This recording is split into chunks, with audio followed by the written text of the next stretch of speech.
Hi guys, welcome back to my channel, and it's a really cold day today, so let's get cozy and review another romance book. So this time around I'm actually here with a recently released book, and the book we're reading today is Release Me by Seegars. And so this book, I might be just a little bit biased because it's from my favorite author. So I'm just a little bit biased, but of course it's another 5-star read because all her books are 5-star reads. So let's get into what this book is about, okay? So I have my laptop here with me, so I can just, review some things, read off some lines I want to read for you guys. And I just want to get you into reading this book because this book was really, really good. I think I finished this book in one day. I got an ARC and a copy of this book, so I got to enjoy it before, but I think I read it in one day and I reviewed it on my Goodreads account and on my Storygraph account. So yeah, let's get into the synopsis of the book. So a summarized synopsis of this book is what I'm gonna read off here, which is what I wrote down. You can of course view the author's Goodreads page for the full synopsis of the book, but here's what I have done from my version of reading it. Nadia is a survivor with a bleak outlook on life due to past trauma. She finds herself unexpectedly drawn to Sebastian, who becomes a beacon for her for hope and for love. Despite her reluctance to embrace hope, Sebastian's presence offers her a chance to break free from the shackles of her past. Sebastian, captivated by Nadia's presence, is compelled to stand by her side and protect her from the demons that haunt her. Their connection promises to transform both their lives as they navigate their challenges together. So when it comes to tropes for this book, I would definitely say she's an abuse survivor, he's a billionaire, so it's the billionaire romance. It's a small town romance, and it's part of the author's New Heaven series. It is book 3. So the first book was Restore Me, which is a second chance romance book. Then the second book was Revive Me, which was put in 3 parts, which I'll review that in later episodes to come. And this is the 3rd book in the New Heaven series. Oops. My power just went off. So yeah, this is the 3rd book in the New Heaven series. So what I liked about this book, no, let me just get into what the general rundown of the book, like a summary of the book.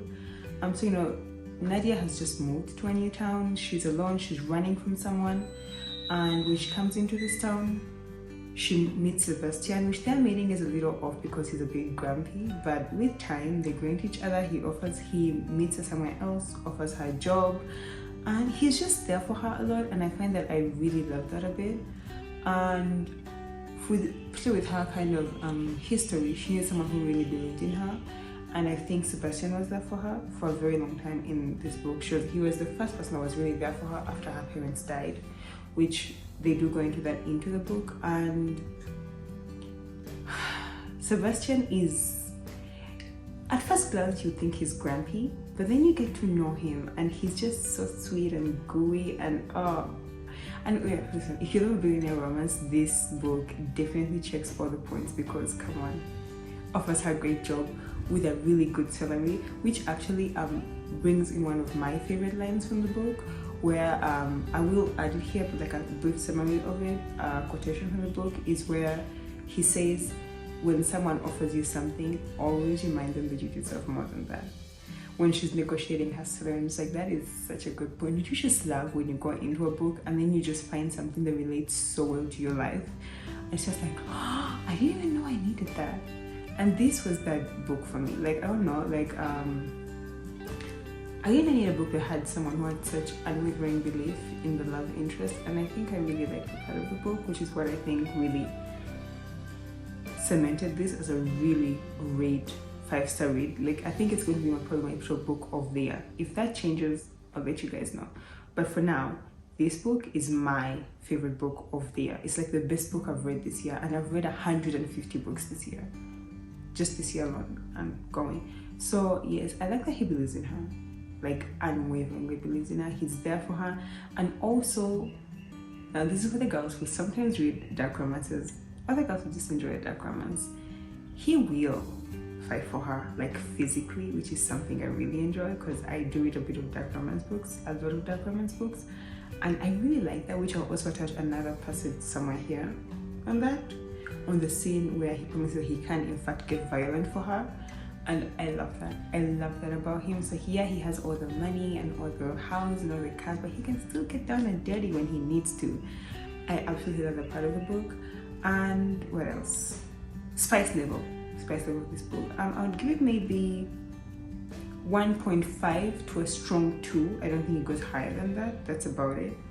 And there's not a lot of spice in the book. The book is mostly character driven instead of plot driven, which I have found I quite enjoy. You really get to like let these characters grow with you. We see Nadia go from someone who is unsure of herself, she's scared, someone who now has friends and a family that likes her, and I thought that was so cool. Like she went from running, fearing for her life, living in a motel, and to having a whole penthouse apartment. I was like, girl. And then there's their love story in general. So as a reader, I think we're clued in because you do get, it's a dual point of view book, so you get his point of view and her point of view. And it was nice for her to be around someone who has such a supportive family. He has a great family, like no toxicity, nothing, just gorgeous. It was like, oh, I feel like, you know, he has one of those like, and it's also, I forgot to mention this at the beginning of the book, this is a black romance. So a black romance where both main characters are black, so this is a black small town romance. And also it featured one of my favorite characters from her older books, from the book Restore Me, which is Dominic, from that book that I will review at some point on my YouTube channel. But this is the book, that's the book that was cemented that should be my favorite author, and he shows up in this book and I was so excited. So we're gonna review that one next. But yeah, I was so excited to see him in this book and see before he gets his love interest and after he gets his love interest. And yeah, and she gets to make friends. So one of my favorite characters in the book is actually Desire, or is it Desiree? One of the two, I think, but it's spelled Desire, so I'm gonna read it Desire. She's also a sex worker who helps out Nadia, gets her a little bit of money as she's struggling. And at first glance, Desire can seem like such a B word, but like in the best way possible. Like I really like, just on first glance, I really like her. She's there for Nadia, which I think is really cool. And despite them not having had all similar stories, because Nadia used to be a sex worker, but it was against her consent. And despite them having a different outlook on life per se, she still supports Nadia and is there for her. And I think this is really crucial in Nadia's story because it was helpful for her to meet someone who wasn't going to judge her for the life she had lived before she came to New Haven. And then, you know, every scene after that, I love that. They help each other. They're there for each other quite a bit. Although one of my favorite scenes is when she has a date set with someone else and he has to go cancel a date for her, and I'm just like... Also, the hair scene, which is one of my favorite black romance, is that some things, like you can tell it's a book that's written about black people and is not educating someone else on black people. Like for example, you know how you read a book and they go like, and then she put her bonnet on, and then they go like, but a bonnet is what this is. Like, we know what a bonnet is, we're black. They don't have to go into detail on what a bonnet is. And I feel like I enjoy this aspect of J.L. Seegars' writing. Like she's not telling you about things that black people do, rather they're just black people being, which is something I like. And yeah, also the writing is really good. This book has incredibly good writing. I went through a lot of emotions reading this one because I'm not the kind of person who reads the synopsis of a book before I go into it. I kind of just jump into it, so I have no preconceived ideas of the book. And with this book, I kind of felt myself going through so many. Anyway, what else? So why did I give this book 5 stars? Once again, as I said, I rate books on how much I enjoyed them. I don't really care much for things like the plot or more stuff like that. I'm not a critical reviewer. I'm more of, if something brings me joy, it's a 5-star read. Sometimes I find a book that I hate, rarely, but other times I find a book that I find really interesting. And which is something I've found with all of J.L. Seegars' writing, with all of J.L. Seegars' books. I found that I always come up with a 5-star read, always. So with this one, I went through a lot of emotions while I was reading this book, especially because it was a little bit heavy when I went into it because I didn't read any of the trigger warnings. I didn't read anything, which that is on me. But if you are reading this book, there are some trigger warnings of trauma, sexual assault, parental death, a lot's happening in the book. But yeah, so I kind of went in blind, and because of that, I find that I do that because I get to enjoy the books a lot more if I have no prior warning to what might be in there. But if you're the kind of person who doesn't like to be surprised when you're reading, you should probably read the synopsis of a book before you buy it or before you start reading it, and definitely read the trigger warnings.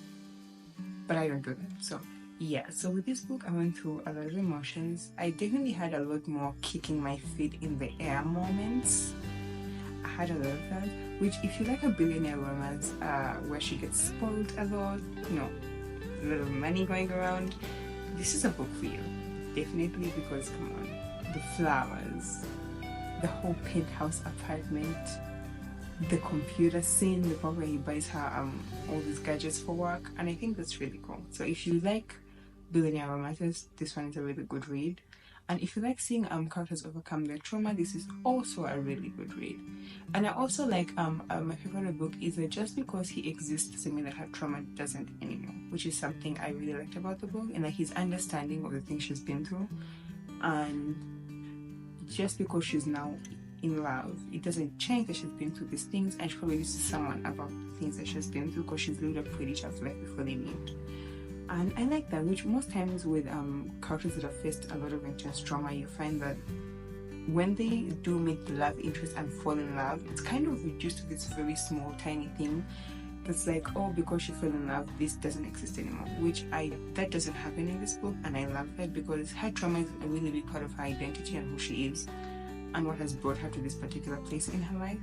So I quite like that she's allowed space to recover from it appropriately, and his understanding with her, and he's also really patient, and his family is also equally as patient, so which I liked. And if you did read Restore Me, you get to see Dominic and Sloan in this one, which those are my favorite. So out of all the book boyfriends I've read, I'm gonna have to put Dominic at number 1, but I'm going to have to put Sebastian right up there with him because he's actually really great. Which is weird because now they have to share the number 1 spot, and I was like, if I had to pick one of them, I don't think I could, for absolutely different reasons, but they still hold the number 1 spot in my book reviewing of this one of the best book boyfriends that I've had. And so yeah, so like if you want a lot of kicking your feet moments, there's a bit of crying. There'll be a few crying moments, and also growing as a person, and still making space for yourself and achieving the things that you want to achieve, all while having your partner with you. This would be a good book for that. And yeah, so this is a 5-star read for that reason. So I think you should all check out Release Me by J.L. Seegars. And while you're there, actually just go ahead and pick up Restore Me and also pick up Revive Me, and you should probably read them in their order, and not, they are standalones, but you should read them in their order. It's so much better that way, because then you feel like you know these characters when you finally do meet them in the 3rd book.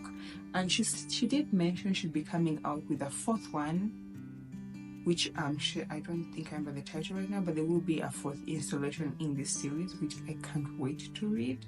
And yeah, so this is my video for today, and have a nice day. Bye. Don't forget to like and subscribe for more videos.